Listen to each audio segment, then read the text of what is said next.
Once upon a time, a young wife named Yun-ok was at her wit's end. Her husband had always been a tender and loving soulmate before he had left for the wars, but ever since he returned home, he was cross, angry, and unpredictable. She was almost afraid to live with her own husband. When one ailment or another bothered people in her village, they would often rush for a cure to a hermit who lived deep in the mountains. Not Yun-ok. She always prided herself that she could heal her own troubles. But this time was different. She was desperate. As Yun-ok approached the hermit's hut, she saw the door was open.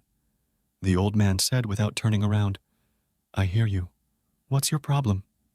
She explained the situation. His back still to her, he said, "Ah, yes.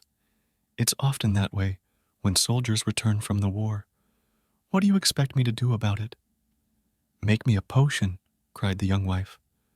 "Or an amulet, a drink, whatever it takes to get my husband back the way he used to be." The old man said, "It will take 3 days before I can even look into it. Come back then." 3 days later, Yun-ok returned to the hermit's hut. "Yun-ok," he greeted her with a smile, "I have good news.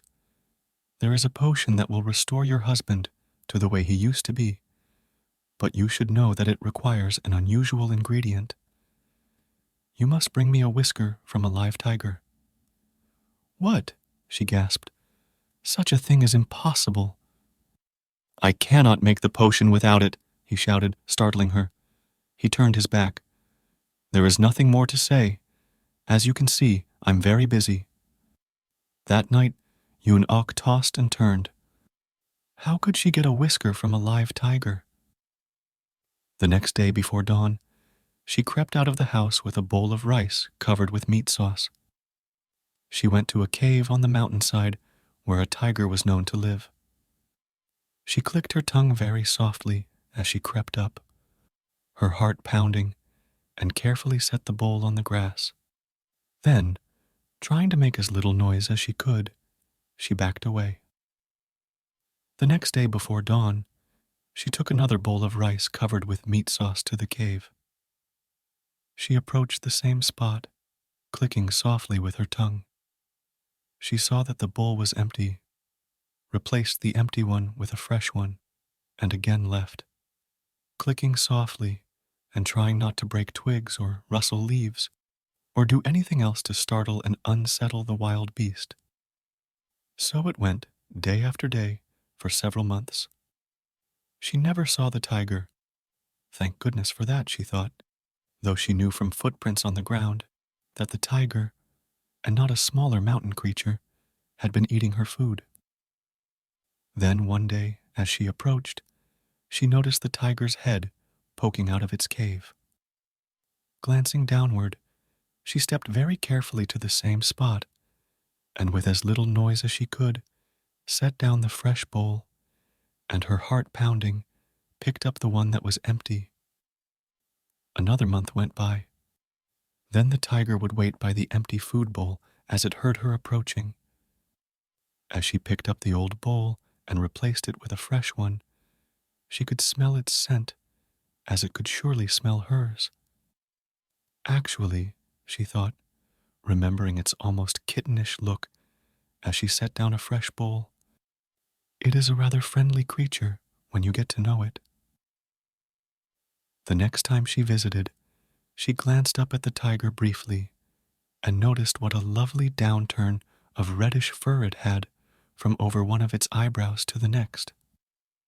Not a week later, the tiger allowed her to gently rub its head, and it purred and stretched like a house cat. Then she knew the time had come.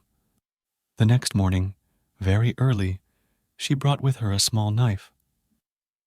After she set down the fresh bowl, and the tiger allowed her to pet its head, she said in a low voice, "Oh, my tiger, may I please have just one of your whiskers?"